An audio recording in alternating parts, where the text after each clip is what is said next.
always forgive me for all the things that I ever done. And you've been by my side through the struggles and the fears I had, even the darkest one. And every time I touch your eye, I feel like I'm just holding back, because my heart's so glad. It don't matter what we did, you're the wife of my life and the mother of my kids. Give you the stars, the wind, the moon, the rain, and the mountain. I'll give you the world, and all that you wish for, and even more. Girl, I love you more than you could know. I mean, what you don't do is you don't mix the two. You know what I'm saying? The two different, I would say, circles, or two different lives. And what I mean by that is, like, my celebrity friends and my everyday life friends or my family, I try my best to keep those two worlds separated from each other. You know what I'm saying? And it's different reasons why, you know what I'm saying?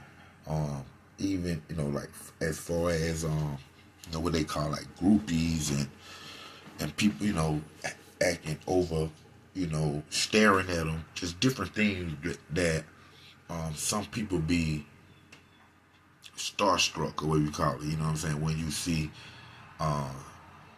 these, different celebrities and stuff. And then depending on the relationship that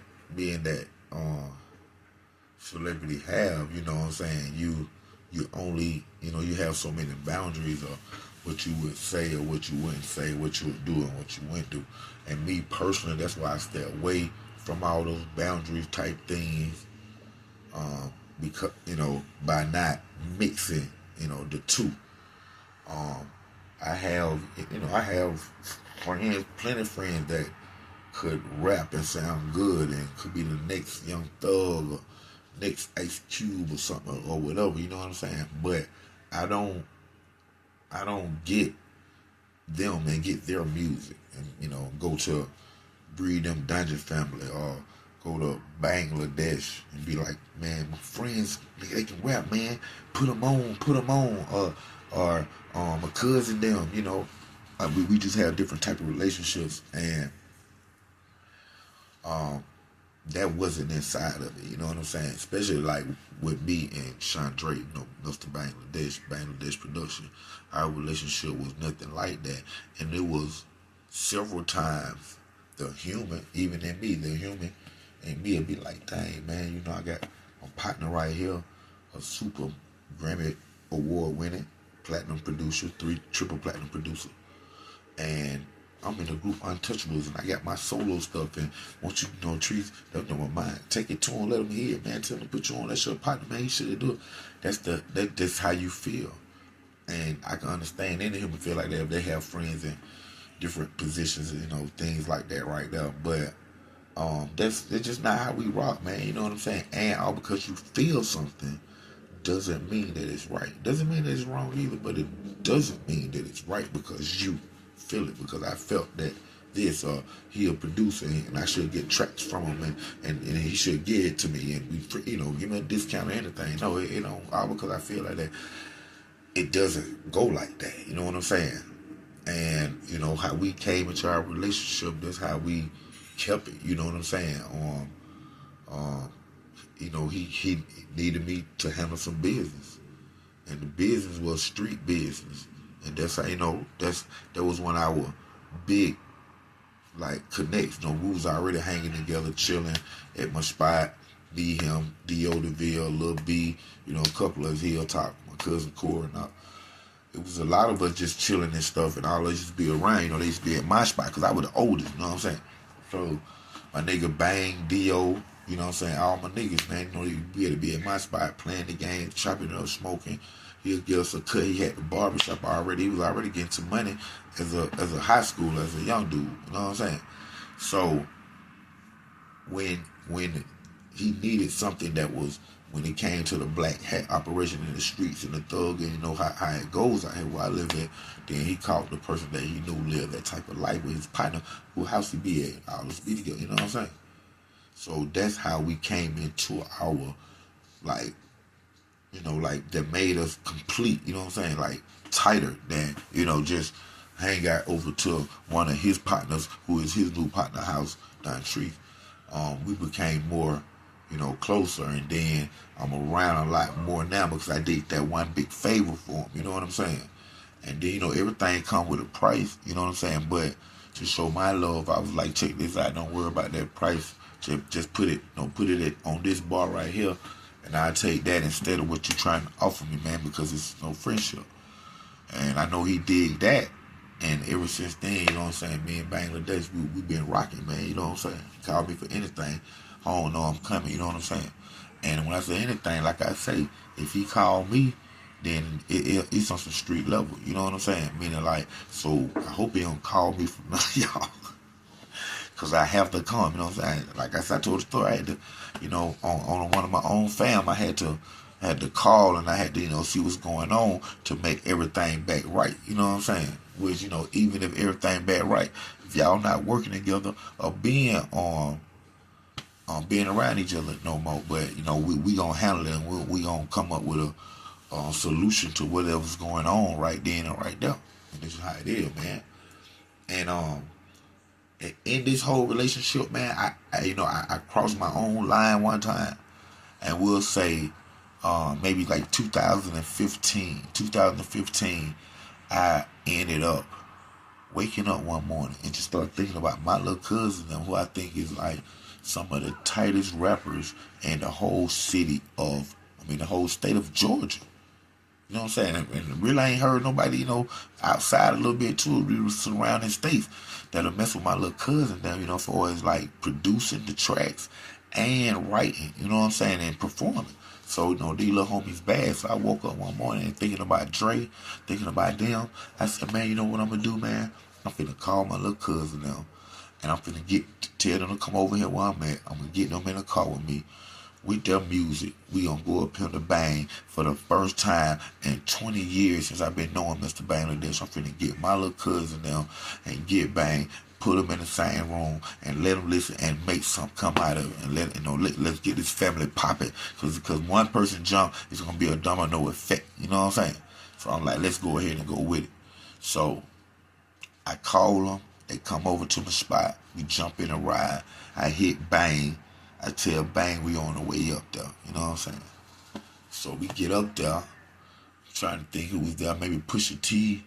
Trying to think somebody. I don't know who was really up there. But I really couldn't say who was up there. It could have been, you know what I'm saying? I'm trying to think like what album was coming out. It could have been like Usher or somebody working, because he had like several studios, like at least 7 different rooms in there that had production systems and recording booths in each one of them. Like I said, he bought it from CeeLo Green for like $1 or $2 million. And but I went ahead, got my little cousin down. We get up there, man. Get buzzed in, sitting down with him. I introduced him to him, and like 2 of my cousins, he had already met on like previous occasions, you know what I'm saying? Probably, you know, I can't remember, probably down my house or whatever. But he had already met 2 of them on previous occasions. Actually, he met him at Next to Blow. That's where he met him at when I was doing the little club thing, Next to Blow. So, anyways, you know, we there, we smoking, he working on something, we listen to the beats, and, you know, this goes on for hours, man, you know, hours. And, you know, when you dealing with a perfectionist, somebody who has a special type of gift when his art and where he crafted as a Mr. Bangladesh, Andre Crawford, man, you have to really wait before you even, you know, talk about just the simplest things or just whatever, man, because he's working right now, you know what I'm saying?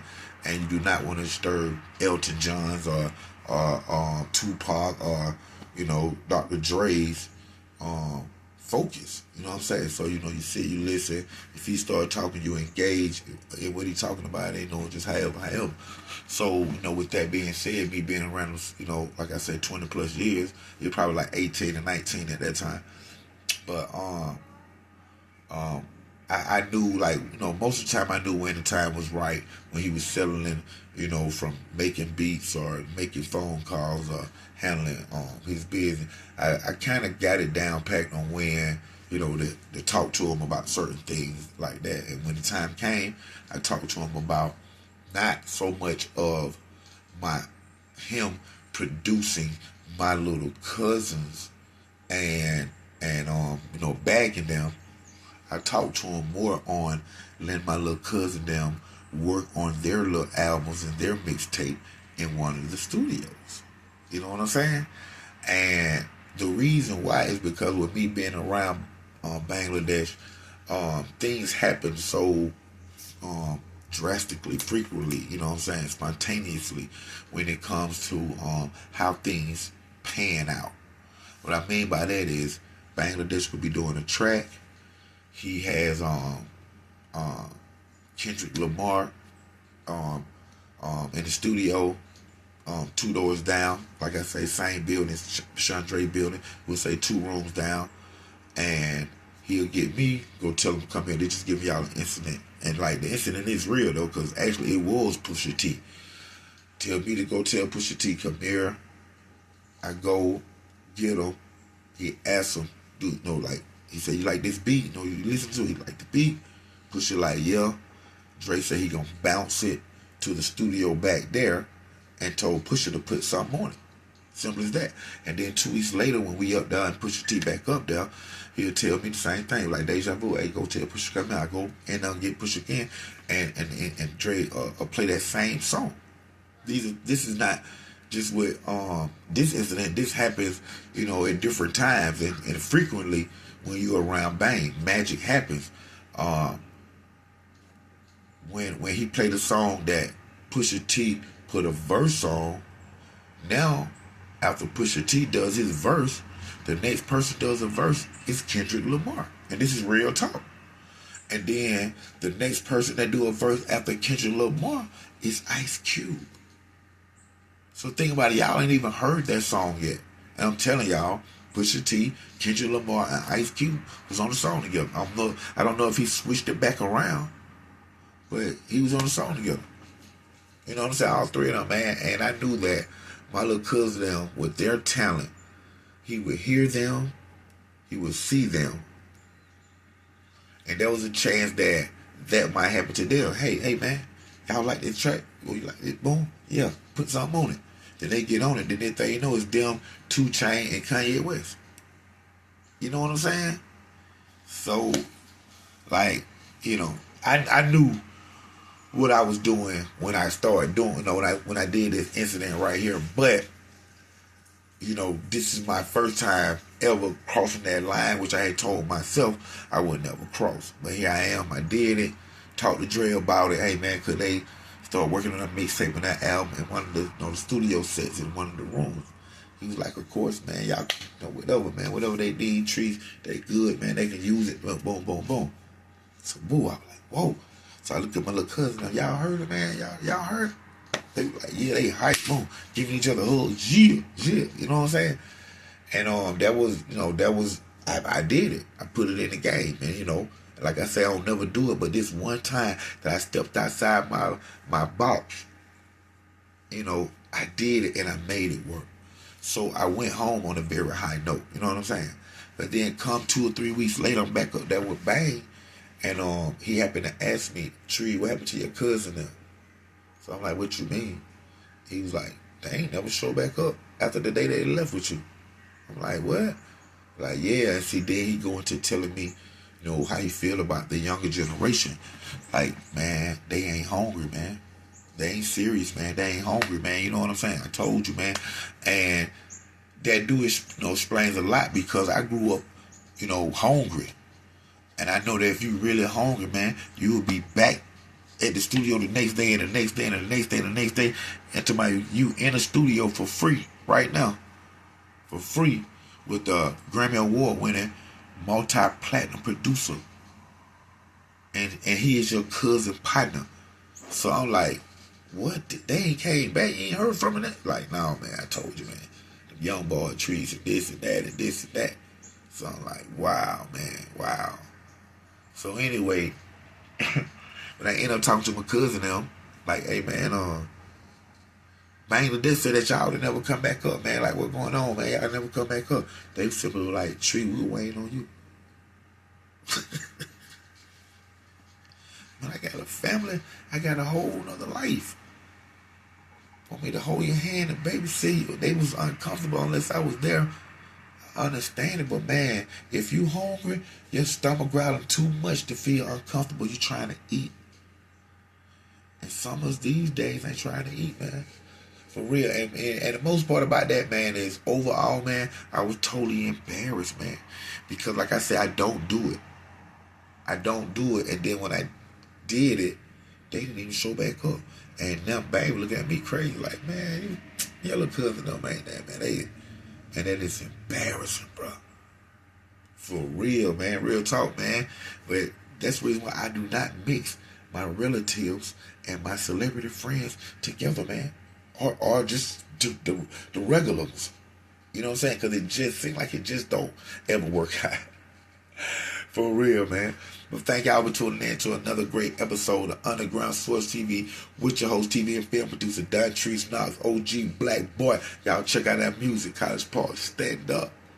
With a tear in your eye. Oh, you always told me that you leave it and there's no coming back. Girl, I can't take that. You always told me you were gonna be down for the ride. Girl, you picked your side. Oh,